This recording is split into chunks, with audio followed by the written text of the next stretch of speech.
everybody, this is Danny from Deepsouth Homestead on porch time today. And yes, I'm back on the old porch. It is so hot out here. It's like right now it's like 112 degrees. Been trying to do a little work this morning, but it's not good. We have to just stop and take frequent breaks as much as we can. I'm going to try to do this because my obnoxious neighbors and their dogs are going crazy again. And if they get too bad, then I'll just stop the video. But anyway, I wanted to talk about, I get a lot of comments, personal comments and stuff about the end of the world as we know it, TEOTWAWKI, and what are my thoughts on that? How do I feel about that? What do I think we need to do? And all this kind of stuff. So I wanted to kind of maybe talk about that just briefly. And I guess one of the first things that comes to mind to me is preparedness, is knowing, not necessarily, when I say preparedness, I'm not talking about preparedness of food as much as I am having the knowledge to know what to do and when to do it, and to be able to get beyond the panic mode of everything, because I really feel like that the biggest contributing factor in a TEOTWAWKI situation is going to be the panic factor. So if we have knowledge and we know what to do and we know how to do it, then that should alleviate some of the panic. Now, there will be panic, even though we have knowledge, there will be some panic over physical issues. People may have physical issues, they can't get medication, they can't get to a doctor, they can't do these kind of things, and maybe panic in those areas, and that's rightfully so. But those are other areas that we need to educate ourselves in. Now, there's going to be situations like maybe heart attacks and stuff like that we may not be able to just, you can't prevent everything in life, I guess is what I'm trying to say. So we need to be educated, first of all, about how to deal with things, and that there are natural ways of doing things. People's lived for thousands and thousands of years without 911s and hospitals and stuff like that. They all, they made it, And I guess that's where the saying come from, that only the strong survive, maybe come from, is out of these situations that mostly strong people and healthy people tend to do better than sickly people do. But first of all, it's just having the knowledge to know what to do and when to do it, in both physical and just survival situations. Now, granted, it will be a different life than what we know when it happens. We won't be able to run to grocery stores. We won't be able to run to doctor's offices. We won't be able to just jump in a car and go where we want to go. That's the reason it's called the end of the world as we know it. And it's not the end of the world. If you listen to that, it's the end of the world as we know it to be. And we have to understand that during these times that our skills are going to really play into this. Now, let me say this, you can have all the skills in the world, but if you don't have the tools to function with and the facilities to function with, you're still really no better off. Now, when I say you need certain tools, I'm talking about the ability to raise something for you to eat. Now, it's not necessarily the fact of having a tractor or something like that, but it's having the tools to garden with, to do something with. You have containers. If you need to container garden, do you have containers? Do you have something you could build a raised bed out of, a makeshift raised bed? Do you have a hoe? Do you have a rake? Do you have a shovel? Do you have hand tools to get down and dig in the dirt with? These type of things. Do you have buckets? Do you have baskets? Do you have these kinds of things to harvest vegetables with? Do you have a water supply that you can wash your vegetables with? There's all these tools that we we have to take into consideration. And then when we talk about tools, we have to talk about tools that, if they break, they can be fixed. Now, me personally, I have the Scoville hoe, because if the handle comes out of the Scoville hoe, I'm okay. I have several gooseneck hoes, but you know, the gooseneck hoe, if it breaks, it's a lot of work to try to fix a gooseneck hoe. Now, I do have the hand tools to be able to fix it and drill holes, and I can go out in the woods and cut me a handle down and hang it and let them dry, which I usually keep some drying in the barn most all the time in case something breaks. But there's these tools, a hand auger bit, you know, to drill with. I mean, a hand saw. There's certain things like this, an axe, a hatchet, all these types of things, a draw knife. Things that you need to be able to survive the end of the world as we know it. Now, things like cell phones and computers and, you know, that stuff just be thrown out the window because it's absolutely useless. You know, so don't sink yourself into a lot of money into that stuff thinking that you're going to survive with that. Books is another tool. At the end of the world as we know it, you're not going to have the internet maybe. So nothing like a good book. You know, if you've got books that tell you how to do things, how to grow things, what are the secrets to growing things? I mean, I have 2 books that I've wrote on gardening. One of them's on sweet potatoes and the other's on English peas right now. And I'm working on other books, trying to get them put together and get them out for sale. But these books explain, along with pictures, every detail of growing something. And then even some recipes in the back. Those kind of things are invaluable whenever the end of the world as we know it happens. So we know that we got to have those things. Now, when I talk about other tools, I have an array of different hand tools that I push in the garden to plow with. I have several different types of push plows. I can break my soil up. I can make my rows up. I can plant my seeds with hand push tools. Once they come up, I can plow dirt for them. I can cultivate them with hand push tools and stuff like this. These things are essential in the end of the world as we know it type of situation. Now, granted, when it happens, people have asked me, well, what about all the people who's going to try to come and take what you have? Well, there's going to be those people. And that's where, you know, I don't say a lot about this on YouTube or anything like that, but that's where a means of protection is going to come in handy. You know, like y'all know, Wanda and I both are certified advanced concealed carry people. We are very well trained, and it's one of those situations where, you know, going into this type of world, you need to know these things. And you need to be trained in these areas. If you're not, go get the training. It's not that expensive. For $200 to $300, you can get an 8-hour a day course. Now, I'm not talking about the little 2-hour permit course that you go to get to carry a concealed weapon. I'm talking about go for the whole day thing. Get all you can get. Now, I was a shooter for 9 years of my life, and I didn't really need the course, but I went anyway. I had to have it in order to be able to get the kind of permit that I wanted to be able to have a concealed carry that I wanted. And because Wanda had never used a gun before, I went basically because of her to go through the class with her. And it turned out that it was very educational for her. And it was a good refresher course for me, I guess you might say. But, you know, guys, that's some of the things I'm talking about here. When the end of the world comes as we know it, we have to be ready. We can't wait till it happens to actually do something about it. We have to do it now.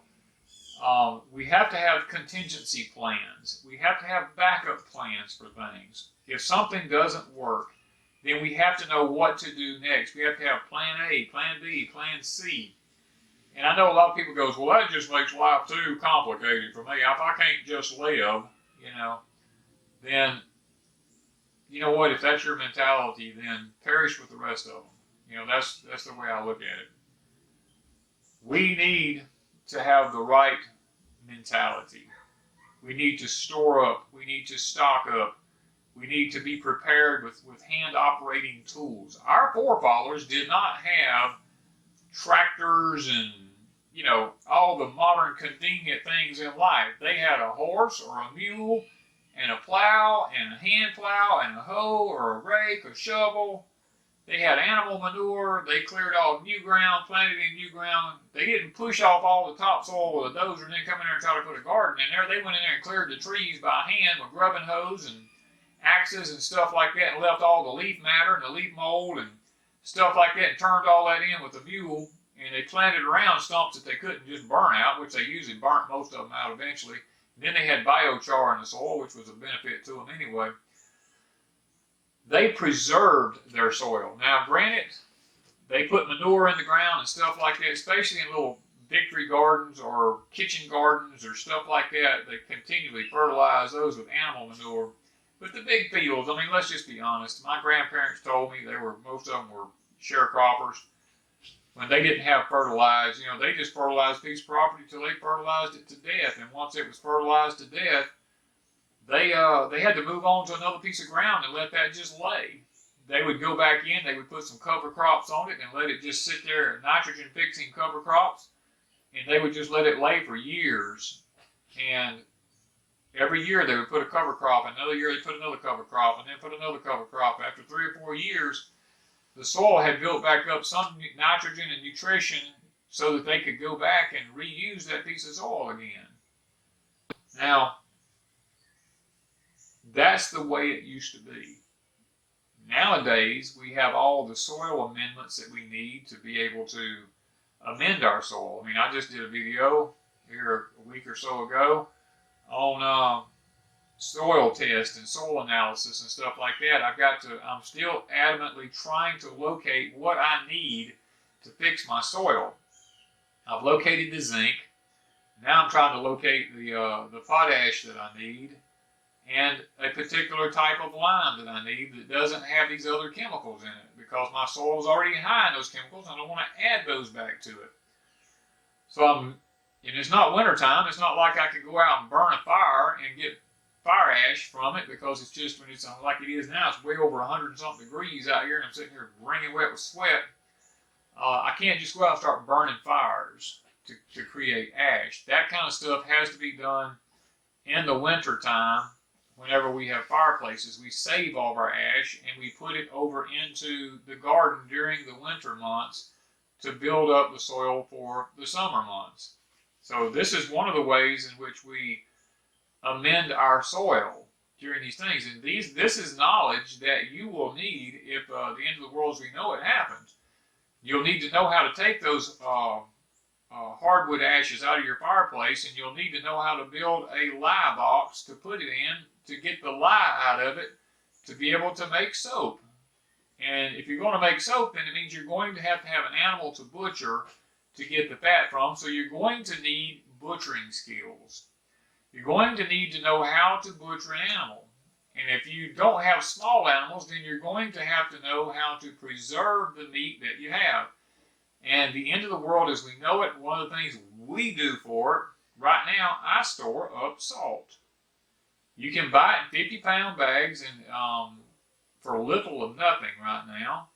And I buy hundreds and hundreds of pounds of salt and keep it stocked up, because when it happens, we're going to need a way to be able to preserve meat.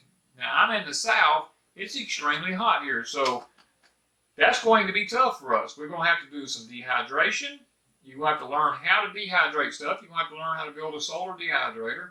You're going to have to know how to dehydrate your meats and turn them into jerkies and stuff like that so that they don't go bad in the heat. You're going to have to know how to cure meat. We store up the pink salt. We store up all these kinds of stuff. I have regular salt stored up.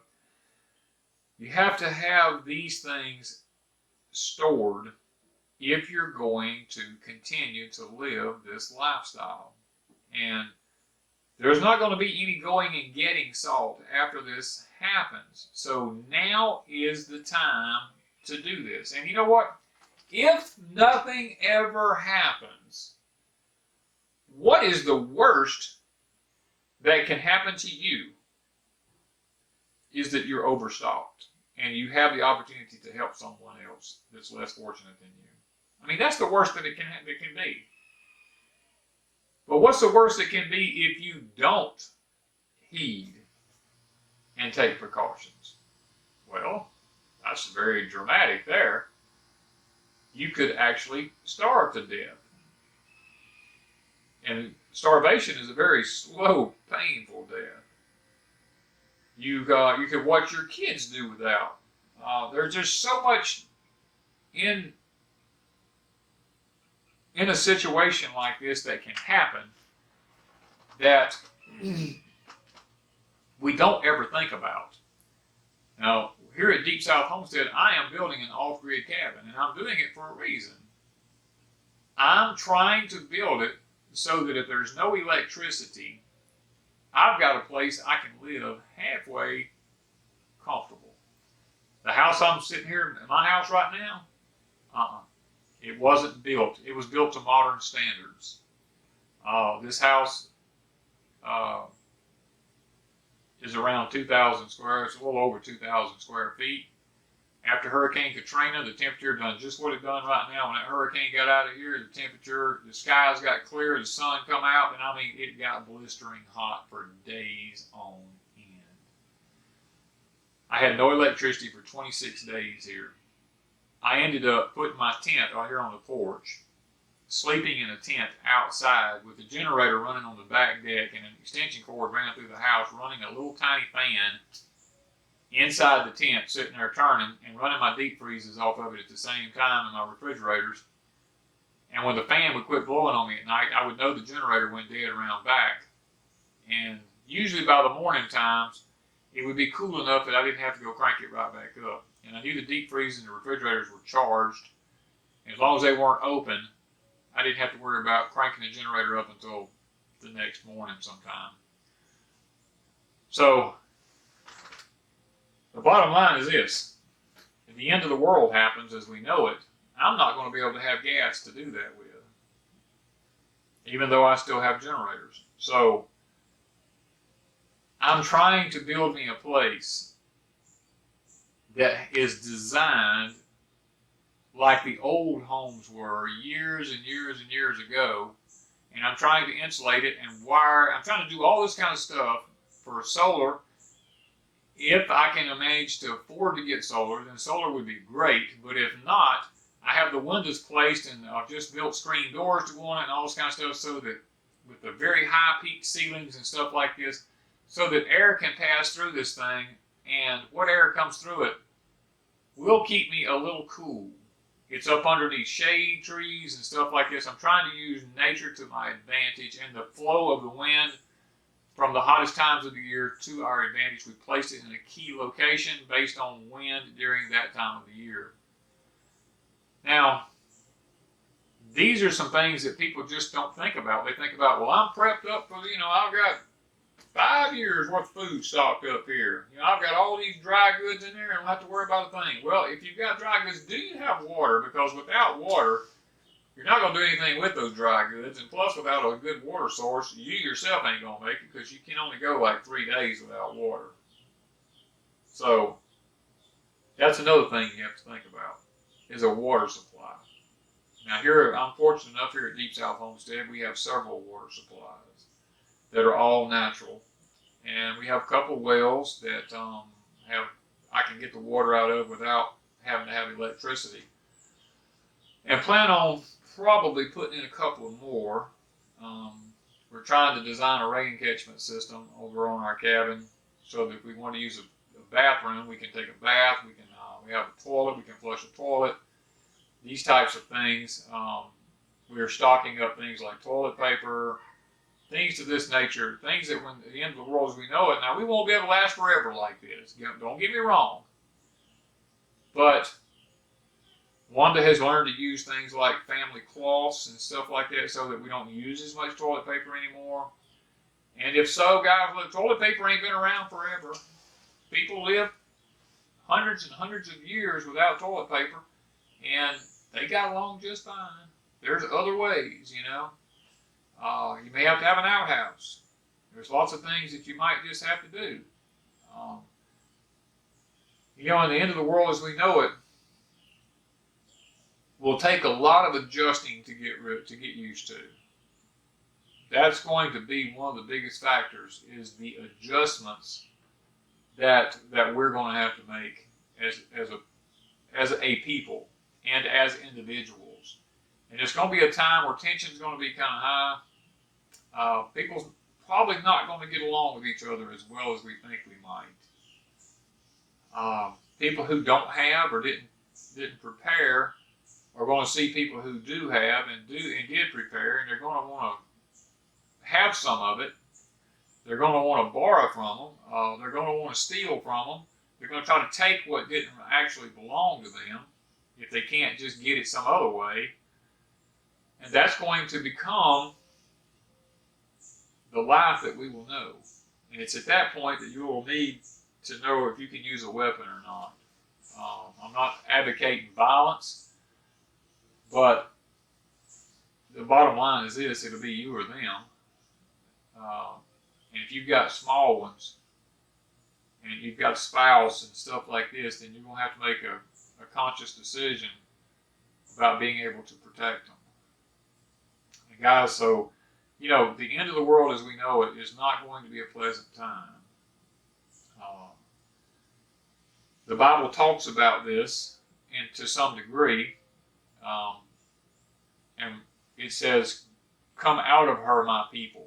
You know, come up out of her, my people. In other words, God's word tells us we need to come out of this system that we're in and that we're going to be in. It plainly describes it in Revelations, Ezekiel, Daniel, all these things plainly describes the situation that our world and country will be in during this time. And it plainly tells us as his people to come out of that and to be separate. And guys, that's what really this is all about. It's about learning how to be separate from the world system that's going to be put into place and being able to survive. And when I say the end of the world as we know it, I'm talking about the freedom and the ability to do what I'm doing right now. Your ability to just jump in a car and go to work, or to go to the grocery store, or go to a friend's house, or go to a party, or go do these kind of things. I'm talking about when all that comes to an end. I'm not talking about the world just coming to an end. When your ability to do that comes to an end, and the government steps in and they begin to regulate things and tell you what you can do, what you cannot do, what you're permitted to say, what you're not permitted to say, where you can go, where you cannot go, because you're using too much fuel for this, you're using too much fuel for that. If you live too far out of town, you got no business driving into town. You got no business just driving down the road going over to see a friend because you're using too much gas.